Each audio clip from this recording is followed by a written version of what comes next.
नमस्कार। मैं अभी रवि जैन जी के साथ हूँ।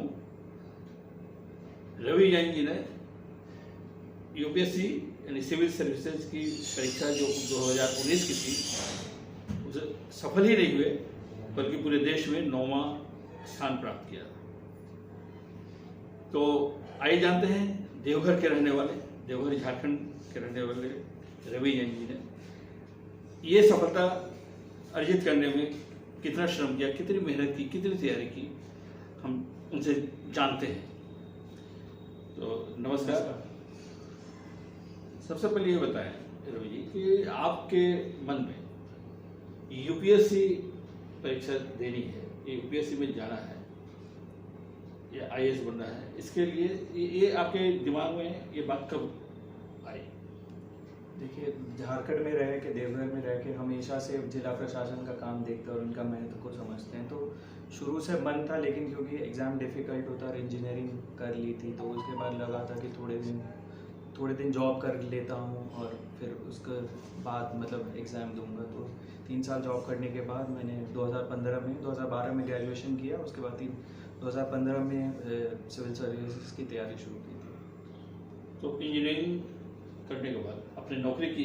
हाँ, 3 साल नौकरी। 3 साल नौकरी की। तो नौकरी करते हुए आपने तैयारी की कि आपने तैयारी करने के लिए नौकरी छोड़ दी? इनिशियली कोशिश की थी, लेकिन जॉब में थोड़ा सा मतलब वर्क प्रेशर होता था तो उस कारण से सही से हो नहीं पा रहा था। फिर कुछ और तैयारी करने लगा था, लेकिन यही मेन हमेशा रहता था। तो फिर जॉब छोड़कर ही पूरे डेडिकेशन से ही तैयारी की है अच्छे से। तो आपके क्या क्या विषय थे? अभी तो एक ही ऑप्शनल विषय होता है, वो मेरा साइकोलॉजी था। अच्छा, मतलब चूँकि आप एक इंजीनियर हैं और कोई साइंस का सब्जेक्ट लेके साइकोलॉजी रखा थे, तो इसके पीछे कोई कारण तो इंटरेस्ट था। देखिए, जो मेरा इंजीनियरिंग बैक था सब्जेक्ट, वो ऑप्शनल के लिस्ट में है नहीं यूपीएससी में। तो मुझे कुछ अलग विषय लेना था, या तो फिजिक्स साइंस के विषय ले सकता था, फिजिक्स केमिस्ट्री मैथ्स, या फिर कोई ह्यूमैनिटीज़ का ले सकता। तो ह्यूमैनिटीज़ का यूज़ हो जाता है जनरल स्टडीज़ के पेपर में, इसलिए साइकोलॉजी का पेपर लिया था और उसका लाइफ में भी यूज़ है वैसे तो, इस वजह से।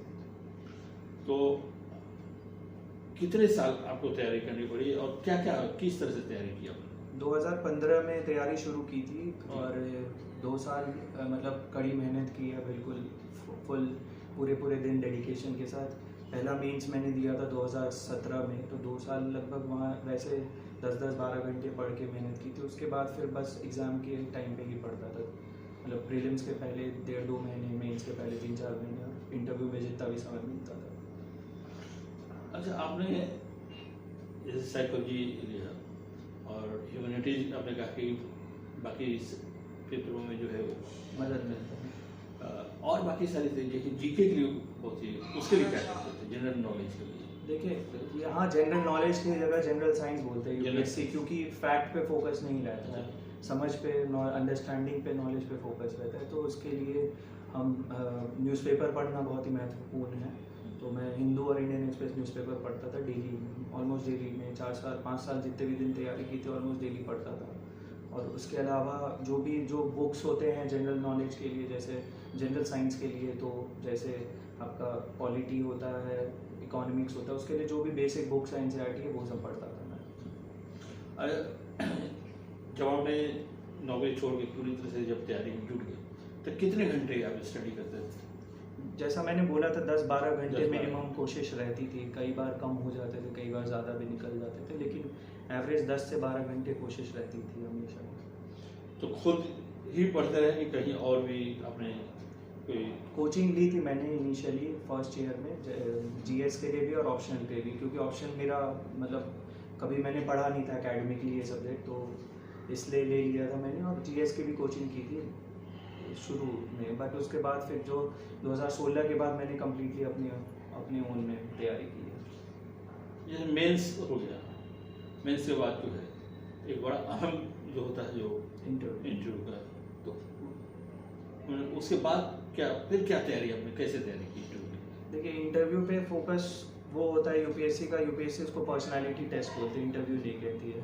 तो उसमें पूरे ओवरऑल पर्सनालिटी पे फोकस होता है, नॉलेज पे फोकस नहीं होता है। तो जो भी आपने मतलब आपका एक्सपीरियंस रहा है पहले, आप कितने जागरूक है अपने अराउंड, कितने चीज़ों को ऑब्जर्व करते हैं, कोई अगर आपकी हॉबी है तो कितने डेप्थ से आप उसको जानते हैं, ये सब समझ चेक करते हैं। तो मोस्टली उस समय अपने पे फोकस करने की ज़रूरत होती है। हाँ, जो भी समसामयिकी करंट अफेयर्स में चीज़ें चलती है उसकी भी नॉलेज होनी चाहिए। तो उसके अलावा भी अपने बारे में, जैसे देवघर, झारखंड, स्कूल, कॉलेज का सब्जेक्ट हुआ, फिर जॉब जो करा है मैंने उसके बारे में सब तरह की चीज़ें पूछते हैं। तो ओवरऑल हर चीज़ के प्रिपरेशन होना चाहिए। तो शुरू में तो आपका झुकाव जो है, ये जो प्रशासनिक जो अधिकारी होते हैं उनको देख के हुआ, उनके रुतबे को देख के हुआ। अब आप हो गए और बहुत अच्छा स्थान भी प्राप्त किया है। अब आपका फोकस जो है, अब आपका जो शुरू में जो उनके रुतबे को देख रहे जो है, तो उस समय तो आपका अपना कोई नज़रिया नहीं होगा, उस समय कोई व्यू नहीं होगा। अब आपकी ज़िंदगी के प्रति नज़रिया है। आप एक छोटे शहर से आते हैं, छोटे शहर की बहुत सारी समस्याएं हैं, परिवार की समस्या है, समाज की समस्या है, देश की समस्या है। तो अब आपका फोकस क्या है? अब आपका किस तरह से आप काम करेंगे? देखिए, ज़्यादातर समस्याएं जो भी उसका समाधान जो गवर्नमेंट पॉलिसीज़ बनाती है, चाहे वो केंद्र सरकार हो चाहे राज्य सरकार हो, उनके पॉलिसीज़ से कवर हो जाते हैं। जो मुझे समझ है कि वो बेसिक इम्प्लीमेंटेशन ग्राउंड पे सही से नहीं हो सकता है। अगर जैसे किसी के पास जब मतलब घर नहीं है तो उसके लिए प्रधानमंत्री आवास योजना है, तो वो सही से इम्प्लीमेंट नहीं होता है। तो मेरी कोशिश यही रहेगी, जो भी स्कीम्स हो राज्य सरकार की, केंद्र सरकार की, उसको सही तरीके से इम्प्लीमेंट करें। और वही अगर मैं इफेक्टिवली कर लूँ तो मेरे हिसाब से काफ़ी समस्याओं का समाधान वैसे निकल ही जाए। अच्छा, बहुत सारे हमने अधिकारी देखे हैं, IAS अधिकारी देखे हैं कि जिनका अपना काम करने की शैली होती है, स्टाइल, और उनका अपना एक नाम होता है। और बहुत सारे जो हैं जो काम करते हैं लेकिन नाम नहीं होता। तो आप कौन सा रास्ता आप चुनेंगे? देखिए, काम ही करना है बेसिकली। अगर काम अच्छे से करेंगे तो नाम खुद ब खुद हो जाएगा। अगर नाम पे फोकस करेंगे तो फिर काम रह जाएगा। तो काम पे ही फोकस करना चाहिए। आज नहीं तो कल नाम मिल जाएगा, नहीं भी मिलता है लेकिन काम से आपको लोग पहचानेंगे। तो वही कोशिश रहेगी कि काम पे फोकस करा जाए। ये जो अंतराल रहा रिजल्ट आने के बाद और अब ट्रेनिंग के लिए जाएंगे, तो इस बीच में आपकी मनस्थिति कैसे दिखी? थोड़ा स्ट्रेस हो गया क्योंकि इतना अटेंशन कभी मिला नहीं है, तो वो तो रहा ही है। बाकी रिलीव भी हो गया क्योंकि अभी जैसे 4 अक्टूबर से फिर से एग्ज़ाम शुरू हो रहे हैं। तो अगर नहीं होता तो फिर से उसकी तैयारी करनी रहती, तो वो अलग स्ट्रेस होता। इतने अटेम्प्ट के बाद नहीं होने के बाद स्ट्रेस बढ़ता ही जाता है। तो उस सेंस में रिलीव हुआ। अब थोड़ा इन्जॉय करने की कोशिश कर रहा हूँ, लेकिन अब ट्रेनिंग स्टार्ट हो जाएगी तो ज़्यादा समय नहीं मिलेगा। तो ऐसे बाकी सामाजिक संगठनों द्वारा या संस्थानों के द्वारा तो आपका स्वागत हुआ, क्योंकि बहुत सारे ऐसे भी आपके जूनियर होंगे या आपके समकालीन जो है कंटेम्प्रेरी होंगे, उन लोगों का भी फोन आता होगा कि कुछ आपसे मार्गदर्शन पाने के लिए। बिल्कुल। जैसे एक इंटरव्यू में मुझे एक मित्र मिले थे जो कि मतलब मैं उनको पहले से नहीं जानता था। अगले दिन मेडिकल एग्जामिनेशन होता, वहाँ भी वो मिले। उनके थोड़े दिन बाद फ़ोन आया क्योंकि उनका दूसरा अटेम्प्ट था ये, और इंटरव्यू में इस बार नहीं हुआ उनका। तो वो उनका ये पूछने लगा था कि आपने कैसे पिछली बार जब आपका नहीं हुआ तो कैसे अपने आप को मोटिवेट किया, कैसे मतलब पॉजिटिविटी बनाए रखी। तो ये सब लोग पूछते हैं। और बाकी भी मतलब जो मेरे मित्र रह गए वो पूछते हैं कि क्या डिफरेंट करा। तो सब जानना चाहते हैं कि कैसे हो गया। तो जो भी मेरा इंसाइट है मैं बता देता हूँ। और ये ऐसा एग्ज़ाम है कि एक कोई तरीके से नहीं निकलता, सबकी अपना खुद का तरीका होता है। अच्छा, अब आपका अपनी सोच है, ड्रीम है, एक तो है, आपका परिवार भी है। तो परिवार के लोग जो सोच रहे हैं, आपने उनका भी देखा होगा कि आपके पिताजी हैं, माताजी हैं, तो उनकी जो सोच है, अपनी सोच है, उनकी कुछ अपेक्षाएं होंगी, तो उनको कितना किस हद तक आप साथ लेके चलेंगे और कैसे दोनों को मैनेज करेंगे? देखिए, वर्क प्रेशर तो होगा ही। जैसे मुझे इंडियन एडमिनिस्ट्रेटिव सर्विस मिला है, तो लेकिन कोशिश रहेगी कि फैमिली वर्क लाइफ बैलेंस बना के चले, जितना समय मिलता है घर पे भी दे पाए। तो वही कोशिश रहेगी। थोड़ा डिफ़िकल्ट होगा, जैसे पहले होता था उतना आसान नहीं रहेगा, लेकिन जितना भी समय मिलेगा उस पर ट्राई करता रहूँगा कि उनकी उम्मीदों पे खड़ा हूँ। तो अभी अब ट्रेनिंग में आप जाएंगे तो वहाँ जाएंगे, एक दुनिया है वहाँ की ट्रेनिंग की दुनिया है। उसके लिए मानसिक रूप से क्या क्या तैयारी की, मतलब किस तरह से तैयार? नहीं, ट्रेनिंग में जाना है, बस ओपन माइंडेड होके जाना है कि जो भी सिखाया जाएगा सीखने को रेडी है। बाकी तो कुछ मानसिक तरीके से तैयार नहीं होना है, बाकी तो मतलब हो जाएगा। कैडर तो आपने होम कैडर चुना होगा निश्चित रूप से, झारखंड मेरा फर्स्ट प्रेफरेंस है, वो होम है, तो अगर एलोकेशन में मुझे मिलता है तो ठीक है, नहीं तो जहाँ भी मिले वहाँ पे सर्व करूँगा। तो अभी एलोकेशन नहीं हुआ, अभी समय लगेगा, एक मेरे दो महीने ख्याल से बाद। आपका जो जो स्थान है कैडर वैकेंसी आई है, उसमें एक सीट है, तो अगर वो मुझे मिलता है तो मतलब मुझे मिले। ये जो दूसरा क्या है? दूसरा मेरा मध्य प्रदेश है, तीसरा राजस्थान है, चौथा कर्नाटक है, तो इन चारों में से कोई एक राज्य में जाने का मौका मिलेगा ही। तो लास्ट जो हमारे जो अब इस साल जो परीक्षा देंगे या जो तैयारी कर रहे हैं, बहुत सारे नवयुवक, अच्छा एक एक बहुत सारे जो नवयुवक हैं वो सोच नहीं पाते कि क्या करना है। आप क्या कहेंगे कि क्या डिटरमाइन कैसे होना है, कैसे पहले तो अपना जो पाथ जो है निश्चित करना चाहिए, तो उसके लिए क्या करना चाहिए?